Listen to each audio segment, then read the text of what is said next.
this is P4L, and in today's review we'll be taking a look at Mastermind Creations reformatted line R33 Collisus, and his subtitle or position is Brave, I guess. So this is their version of Thunderclash from the IDW series. So not G1 Thunderclash, this is the IDW comic Thunderclash. So let's get started with packaging review as always. As you can see here, traditional MMC reformatted box with the grid lines. You get the nice rendered artwork on the front. Same thing on the side here. Actual product shot on this side. Actual product shot on the top. On the bottom, we get the standard website information, yada, yada, yada. And on the back, we get all the other promo shots. So we get him in robot mode, showing off his double blasters and his vehicle mode. So if you guys didn't know, this is a retool of their Tarn. All right, so let's go ahead and open up the packaging. While I do that, let me always put in a disclaimer. This is a sample that I got for doing work for them. If you guys didn't know, I do their official video manuals. So this is something that I do get compensated for. Does not affect my review, or at least I don't think it does. But I always like to put that disclaimer out there just so you guys know, just to be totally transparent. As you can see, it does come with a couple of different things. These blasters actually come in two parts. As you can see here, and we'll show why it does that. We come with the main body of Thunderclash. We get his stat or bio card. Nice plastic. And on the back, you see all his stats. As you would imagine, for Thunderclash being the almighty hero that he has basically all 10s. I don't think I've seen a stat card this high since Optimus. So, I think he's short on endurance and skill. I know some of his fans may have something to say about that.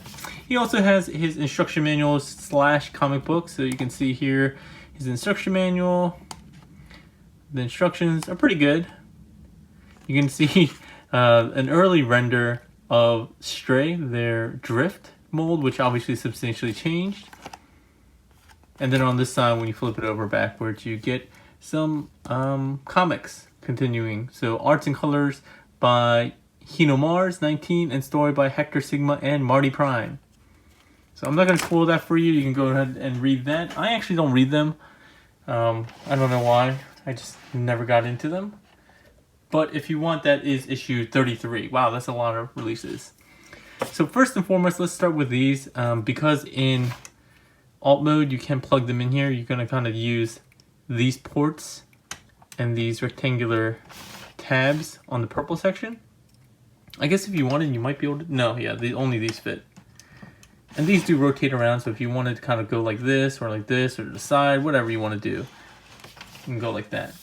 Let's do a quick 360 just to give you an idea of what Collisus or Thunderclash looks like on all sides. You can see he is substantially different from his Tarn mold mate, which had treads. I don't have any of my reformatted line buddies in alt mode, but you can take a look at him with Streak, MP Streak. Again, not a very good comparison, but out of sheer laziness, he's my go-to. And 529 Robots, stop using Streak to do comparisons. He's my comparison robot. And you can see he's about 2 streaks wide and about the same streak in length. And in terms of height, he's like two streaks in height. My scale. Really quickly, when he comes down to the packaging, this part may be flipped up. Supposedly, it's supposed to be flipped down. I don't think it really matters that much, but yeah, if you want to get it down like this, like so, he has kind of a grill there. That's how it looks. So let's see. Anything we want to talk about? Oh, so all the wheels do roll. They're just plastic. No rubber in here. On the bottom here, you can still see that he is very much like Tarn. The transformation's pretty much the same. There are just some added parts here and there, but the essential base mold is basically the same as their Tarn / Coulter. All right. So let's get into transformation very quickly. Let's pull these off. I guess theoretically you could transform them with it on, kind of. And the second thing I'll do before I go into any actual transformation is also remove these pieces. So these are parts forming parts. This ends up being armor.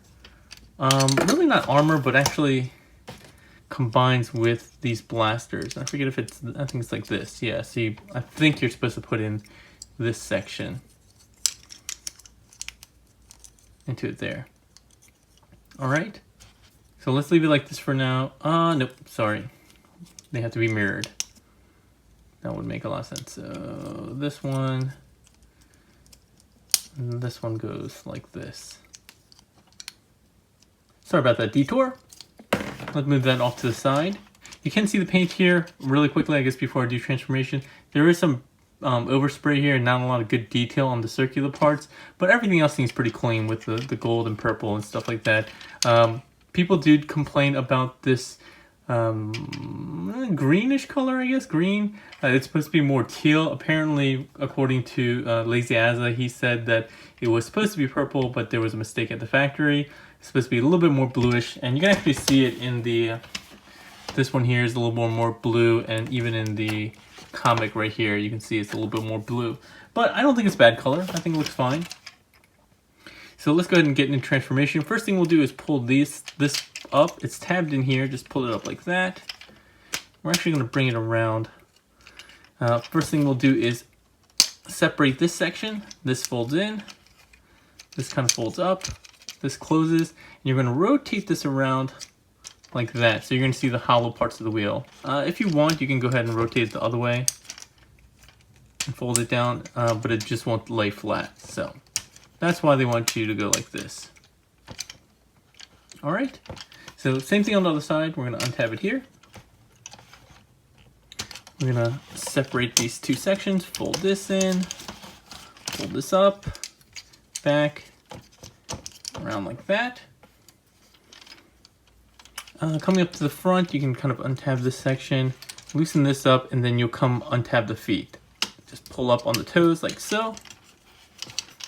Very carefully, before you uncurl the knees or legs, just pull these knee pieces out. If you don't, you could easily damage that part. Same as with Coulter. When you pull this out, oh, sorry, let me separate the legs. When you pull this out, you could easily just get this jammed in here. You don't want to do that, so yeah, straighten this out. Get those to clear, bring it around like that. The feet, and just fold back like so. He doesn't have the missile pods that Coulter did or Tarn did, where you could open them up and see the missiles, which I actually missed, I think, in my review, because I didn't notice them. You can close this up, and they're on a sliding joint, so you can slide them down. You can keep them up. I think they look fine up, but it would restrict your knee bend, so that's why they suggest you move it down. Let's actually scooch this up a bit. The arms are tabbed in here. You can just untab them like so. They're tabbed into hips. Before we do that, let's pull up on this back section here. That's tabbed in like there. Straighten those out, straighten the arms out. Same thing on this side. Straighten that out, curl that around. And then you see the makings of his arms. Next thing we'll do is part that some people will probably miss. You need to make use of the ab crunch here. And then pulling back on the backpack here, you pull up there. And that's how you get the head to come out. If you don't do the ab crunch, it's a little bit more difficult to get the head out because this panel won't move out the way. So you might get some interference. So make sure to use that ab crunch. It's there for a reason. Close that up. Fold these pieces like so. Straighten that little grill piece out that we talked about in the beginning. And you can see there's a big long tab here that tabs in like so. That backpack pegs into the back with that rectangular-ish peg. Position these things however you want. They kind of just tell you to fan them out like that, and this piece will just sit back there. It just kind of hangs out and makes this ginormous backpack, which is just all the extra armor that was tacked onto this mold. Lastly, you can go ahead and take this and peg them onto the arms like this. However, optionally, they recommend that you pull these off. And you can see these tabs here that we use to connect in alt mode. You can see there are two rectangular ports here. You just port these in to get a more accurate look. Again, a little bit more parts forming, but It does complete the look and does build out his back a little bit more. I think that's the one thing with this mold that I didn't like that much is that he has really chunky legs and then a really thin waist and chest, especially with Thunderclash. Especially you kind of think of him as having a big chest and upper body. So this kind of fills it out, makes it look a little bit more intimidating. So that's it for transformation. Pretty easy stuff. Very quickly, let's do a 360 before we do some comparisons. Looking around. Yeah, he does have a big backpack. There's no denying that here. But I've said this many times before, and I'll say it again. I think MMC is probably one of the best at reusing molds. Maybe too much, some people would say. But they give us characters that we might not otherwise ever have seen, right? Like Thunderclash shows up a little bit, but he's not a main character in the IDW storyline by any stretch. Same thing with like Whirl. Well, I guess Whirl was, but some other of that mold, right? The Obsidian and so forth. So I think that's why I really like the remolds. I mean, it's kind of a win-win for everyone, right? But I digress. Very quickly, before we go into articulation, we can see him next to Coulter. I have him posed here, and you can see how significantly different they are. So a lot of the legs are remolded, even the core is there. Like I said, they don't have the little feet missiles here. The chest on Coulter looks a little bit bigger because it makes use of this tread stuff and like this wing on front. So I think it looks a little bit better than this here, which makes his chest a little small. Again, I think a Thunderclash is having a big beefy chest.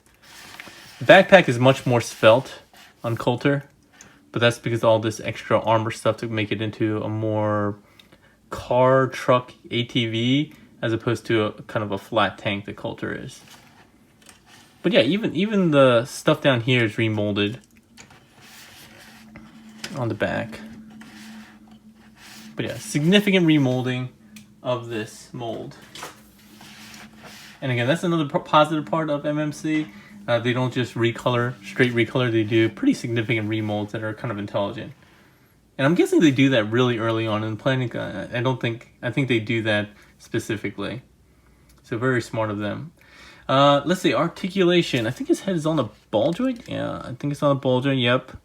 He does have some paint here. His face sculpt is actually really nice. Let's see if I can zoom in without getting too dark. See if I can focus. Autofocus has not been working as of late. It's kind of annoying me. So I'll do a manual focus. There we go. But I think the face is pretty spot on. Chest here. Other articulation. Let's see. So his neck is also on this swivel here. So if you want to move it around, that's one thing I did notice. I guess maybe I didn't notice it with Tarn. Is there's a bit of a gap here. It's not that bad though. With his shoulders, they are big and kind of get in the way. Again, you might want to move some of this stuff, but you can get all the way around if you don't knock out his shoulder pods. His shoulder mechanism is actually a little bit different. It doesn't have that extra hinge in here that Tarn did, but it does hinge out like that. It does go all the way around. The wheels are on a separate, or not the wheels, the shoulder pylons are on a separate hinge since we needed that to transform. The wheels still roll, bicep swivel, double jointed elbows. Come on, there we go. The fists are on a ball peg that go into the forearm itself, not into the fist. And standard MMC hands with the pointer finger on a separate hinge. Oh, maybe not. I thought the pointer finger was on a separate hinge. Might just be tight. There, yeah, okay, I was right. Thought I was going crazy. So you can point, or like curly point, and the other 3 fingers are on a separate hinge. It does have that ab crunch we talked about earlier. He gets about 45 degrees, maybe 40 degrees forward. Waist swivel, that can go 360. He has ratcheted hips going forward and back. Pretty far, not quite 90 degrees on the forward because of the hip skirt. And then friction going outwards. About this far. Plenty. Thigh swivel all the way around. Double jointed knees, but you really don't get that much out of the lower one. Just because of all this. If you move this out of the way, then you can clearly Obviously, you can get all the way in, since that's what you need to do for transformation. But yeah, meaningfully, he has 90 degrees. These little kneecap thingies, they're fine. He has that ankle tilt, and then the forward and back. His feet are pretty long, kind of clown shoesy. And the toe articulation. No separate heel articulation, I don't believe. Yeah. I think that's it. Again, if you want to move this up and down depending on your aesthetic choices, you can do that. But by and large, I think it's a pretty good version of Thunderclash. Definitely not perfect, but again, pretty good. I wish he was a little bit beefier up top as opposed to beefier down here. But yeah, I think that's about it. So let's go ahead and get back into alt mode and finish off the review. So take these off, the arms, take these off, back here. Let's go ahead and transform these, or parts form these, like that, and like that. I guess can you theoretically attach these? Yeah, well, you can attach these with the armor. I was thinking there might be some way to attach the armor somewhere, but maybe not.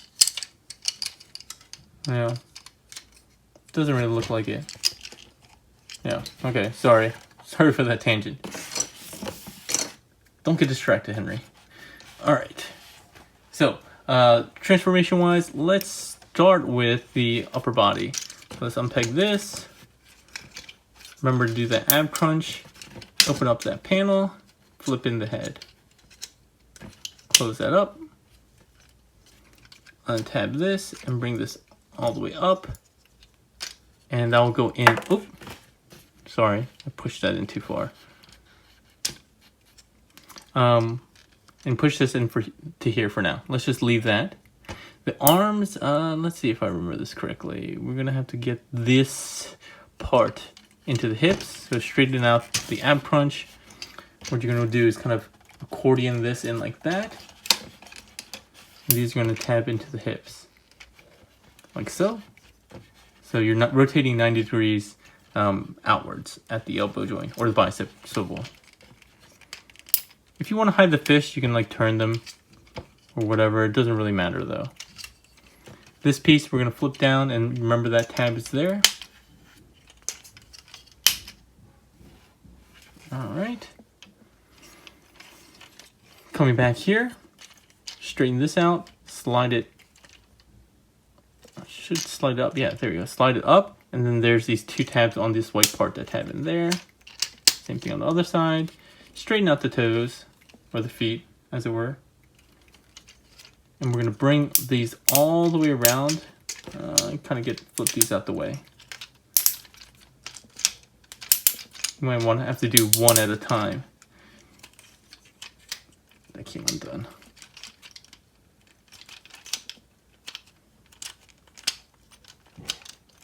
There we go. And there's a little rectangular peg that goes into the toe. It's a little hard to see, but you should be able to feel around for it. As I say that and I can't feel around for it. Come on. There we go. Remember to keep this back in, fold these down. And that's pretty much it for the transformation there. We're going to go ahead and fold this piece down and out. Fold this piece out like that. And then you're going to combine them. It has kind of a little hooky tab there. Get this down and around, and you'll see this tab will go into this yellow piece or gold piece.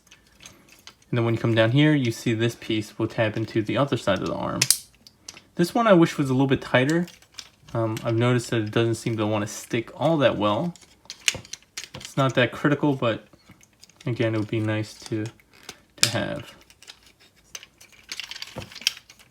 So this time, let's tab. Oh, it'd be nice if I rotated it the correct way. Okay, maybe I just did something wrong on this. Oh, this side wasn't tabbed in. Maybe that's why I wasn't tabbing correctly.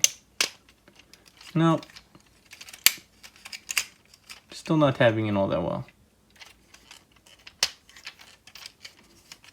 I feel like maybe I'm doing something wrong. Yeah, anyway, that's close enough. And this piece will finally come down. You'll see these tabs will go into this portion here. Again, rock this back as far as you can. And then you can flip this down. Get the parts forming pieces, this gap here with this tab facing the outside. I find it easiest to come in like this. Oh, sorry. This way, sorry. I was totally wrong. U-shaped. Like so. And as before, go ahead and just tab these in to the top.